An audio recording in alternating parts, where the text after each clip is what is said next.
yaqinda ijtimoiy tarmoqlarda bir qizimiz meningit kasalligidan o'lganligi haqida xabar tarqadi, buni ko'pchilik o'qidi.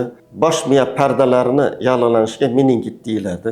Meningit yuqumli kasallik. Birdaniga tana harorati 39-40 gradusgacha chiqadi. Chidab bo'lmas darajada bosh kuchli og'riydi. Bemor qayd qiladi, qusadi. Buni serebral qusish deydi. Butun tanasi qaqshab og'rib, yotib oladi. Agar meningit juda kuchli og'ir kechsa, o'sha kuniyoq yoki ertasi kuniyoq u hushidan ketib komaga tushadi. Meningit aniqlangan bemorni zudlik bilan yuqumli kasalliklar shifoxonasiga olib borish kerak, chunki u yuqumli. Agar uyda meningit ekan sizda deb gumonsirab olib borilgandan keyin uy, hovli dezinfeksiya qilinishi kerak, chunki yonidagilarga, qarindoshlarga yuqishi mumkin. Albatta meningitda bosh miyada xalq tili bilan aytganda cherepnoy davleniya juda keskin oshib ketadi. Orqa miyadan punksiya qilib ba'zan uni likvor bosimini tushirishga to'g'ri keladi. Gormonlar, antibiotiklar berib tez harakat qilsa, bemor hayotini saqlab qolishi mumkin. Sal yengilroq kechadigan seroz meningitlarda afsuski u boshi og'rib yuraveradi. Mana har doim tana haroratini tushiruvchi, og'riq qoldiruvchi dorilarni mutlaqo reklama qilmanglar. Meningit bo'lsa nima bo'ladi? Chunki meningitni kuchli og'riqni qoldiruvchi dorilar qoldirmaydi. Og'riq qoldiruvchi dorilar ichib beradi. Nari bo'lsa anavi Ampiox degan yoki ampicillin tabletkalarni ichib beradi. Hozir chiqib ketdi.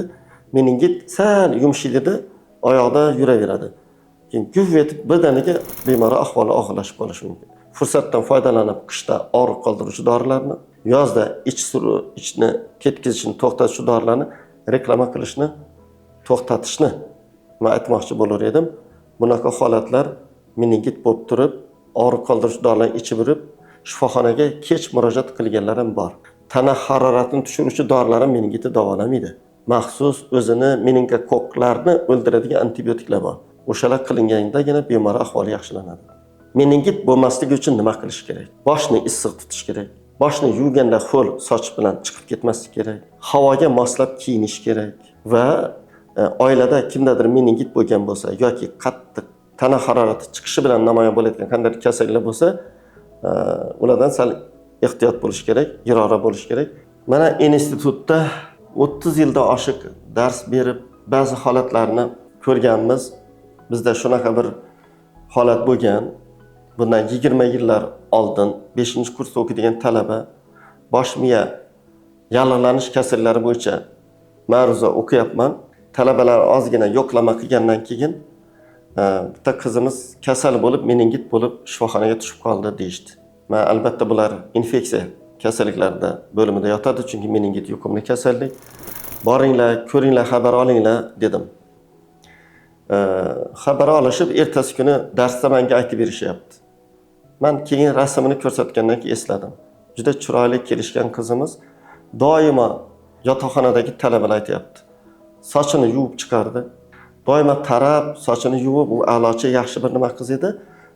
Ozgina sochingni qurit, meningit bo'lasan deb etardim deb yonida bilasizlar a'lochi qizlar bilan a'lochi qizlar birga turadi. Etardim domladi. Shundoq ko'z oldimdan o'tib turibdi. Afsuski u qizda yiringli meningit bo'lib o'ldi. Ya'ni tibbiyot institutida o'qiydigan qizimiz nima qilgan xatosi, ya'ni o'sha qish oylarida sochini yuvib, quritmay endi etishlari mumkin. Ba'zi tibbiyotga aloqasi bo'lmagan insonlar sochini yuvmasdan chiqsa meningit bo'laveradimi? Xuddi shunaqa. Atrofimiz to'la virus, atrofimiz to'la mikroblar, insonni immunitetini tushirib yuboradigan, mana shuning uchun ham xalq tilida shamollash deydi. Holatlar, ayniqsa boshni yuvib, yaxshilab quritmasdan ko'chaga chiqish, nam bosh bilan ko'chaga chiqish, ayniqsa mana infeksionistlardan intervyu olsangizlar, ular sizlarga yetib beradi. 20 yashar, 18 yashar, 14 yashar, 24 yashar qizlar, o'g'il qizlarimizda meningit bilan tushayotganlar ko'p. Ayniqsa seroz meningit degani bilib ham bo'lmaydi.